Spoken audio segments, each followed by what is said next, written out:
আল্লাহ পাক সৃষ্টির সেরা মানুষ হিসেবে প্রতিটা মানুষকেই অপূর্ব রূপ সৌন্দর্য দিয়ে সৃষ্টি করেছেন। বাট মানুষ হিসেবে প্রতিটা মানুষের মাঝেই সৃজনশীল চিন্তাশক্তি আর মানবিক মন মানসিকতা দিয়ে নিজের ভিতর মনুষ্যত্বকে জাগ্রত করাটা প্রতিটা মানুষের নিজ নিজ দায়িত্ব আর নৈতিকতা। ভুল হয় বলেই আমরা নিজেদের সংশোধন করতে পারি, মন আছে বলেই ভালো মন্দ অনুভব করতে পারি। আর সেই মনে যদি তাকে মনুষ্যত্ব, তাহলে আমরাই সত্যিকারের মানব জাতি। মনুষ্যত্বহীন মানুষগুলো দেখতে মানুষের চেহারার মতো লাগলেও তারা আসলে কখনোই মানুষ নয়। তারা কালিবিহীন পেনের মতো।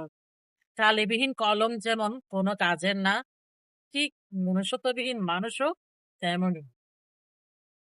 জীবন চলার পথে আমরা পাগলা কুকুরের কামড় খেয়ে অনেকটা আতঙ্ক হয়ে পড়ি, আবার মেডিসিনের ব্যবহারে সেই কামড়ের ক্ষতটা সারিয়েও তুলতে পারে।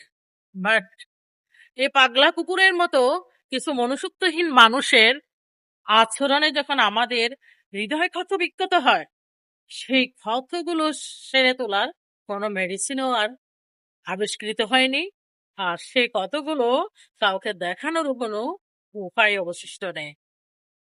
এই ক্ষতগুলো আমাদেরকে জীবন চলার পথে তিলে তিলে কষ্ট দিয়ে মানে।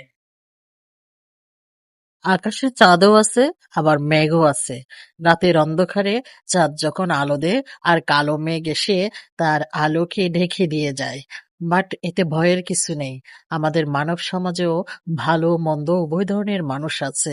মনুষ্যত্বহীন কিছু হিংসুটে মানুষ আমাদের চলার পথকে ব্যাহত করার চেষ্টা করে। বাট আমাদের করণীয় হচ্ছে কে কি করছে তা না দেখে আমাদের লক্ষ্যের দিকে এগিয়ে যাওয়া। সারা জীবন পরে গোছাতে পরের জন্যই কাঁদো, বুঝেও কেন বুঝ আসে না, মিছে